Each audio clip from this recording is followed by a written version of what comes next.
Summer got me thinking about some of my favorite tropical levels in video games. Despite there not being many of them, I thought I would just like to talk about a few of them today. Cupid Troopa Beach is one of my favorite Mario Kart tracks in general, so this was a no-brainer inclusion for me. Besides the overall faded look of the environment, it still has some character to it.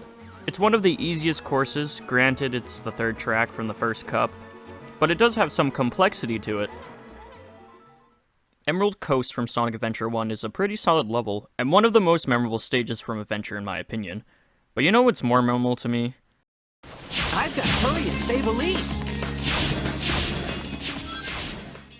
Wave Ocean is basically Emerald Coast, but it tried to do a lot more and fails in every way. Kinda like how Sonic 06 failed in every way compared to the Adventure games. Honestly, don't have much to say about some of these levels. Even at their worst, at least they do have some pretty good music.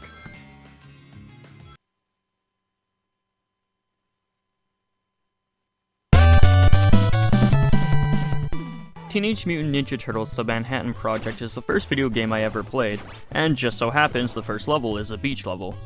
I really like how you start off at the beach, but then you slowly go onto a boardwalk with a bunch of loose boards that you may fall through if you don't watch your step. The stage also features a pretty difficult boss if you're new to the game, as well as some pretty annoying enemies who keep throwing sand in your eyes whenever they get close to you. But since it's the third game in the series, I wouldn't say it's a bad introduction level.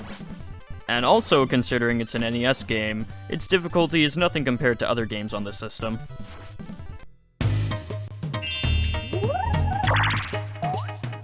Mario Party 2's Pirate Land is probably one of my favorite Mario Party boards in general, so because of that, I definitely knew I would be talking about this board. But an honorable mention goes to Yoshi's Tropical Island. Besides the bridge with the cannon spaces, this board always felt like one of the more balanced boards to me. I like how the boost space isn't really the easiest to get to compared to the other boards from this game, and how the bank and shop are almost right next to each other. It's kind of funny seeing someone not being able to get an item because the bank took away the coins from the player. The overall board layout is pretty nice, but I think the best thing this board has going for it besides the overall design is definitely the theme. It's unlikely, but I really hope this board gets added to Mario Superstars.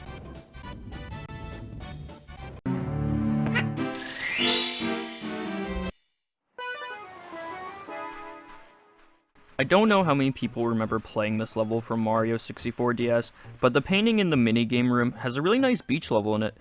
It's only a 1-star course, and because of that, there's not really much to say about this one. Although, the one thing I do find cool about this stage is the fact that it's also a battle mode track in Mario Kart.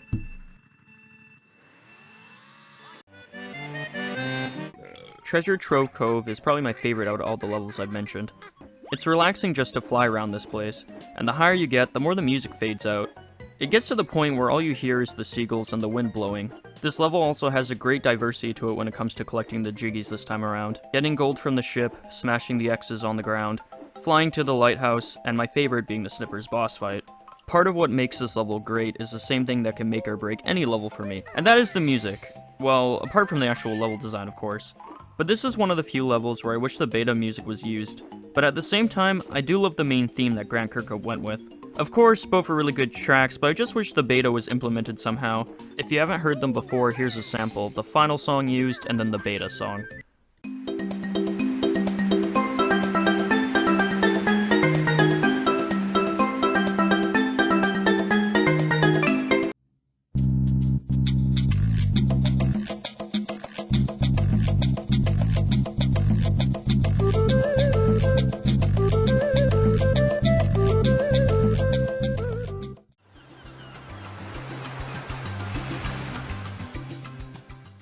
Destiny Island from Kingdom Hearts is a really good introduction to the game.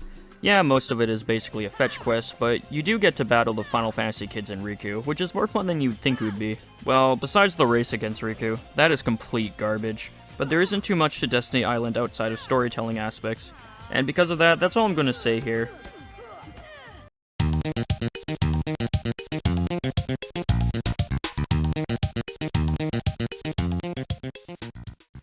Orange Ocean made its debut in Kirby's Adventure, but I definitely prefer the version from Kirby Nightmare in Dreamland.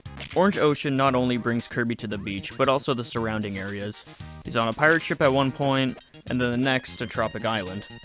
Sometimes he's underwater, and then other times he's surrounded by steep sandy cliffs. All the while a bright orange sky sets the mood.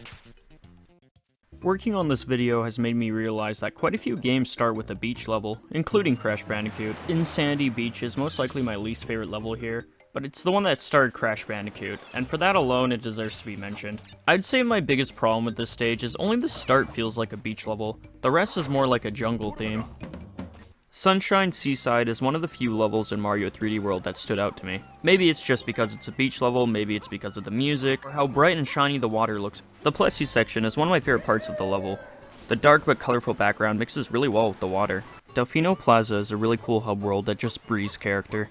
The town has a lot of life in it. One of the biggest factors is how colorful and animated the residents of the island are. Another reason being the environment.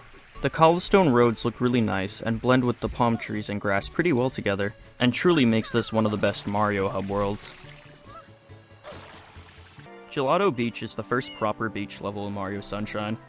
At first glance, it's nothing special, but it really does feel like a vacation island, especially with the Pianta serving drinks. The secret sandcastle mission is definitely a highlight for me, although I think this course has the best missions in the game. Of course, you have the dreaded watermelon shine, which isn't even that difficult if you ask me. But besides that, I think it's a pretty solid level. Also, the sandbird isn't even that difficult in my opinion.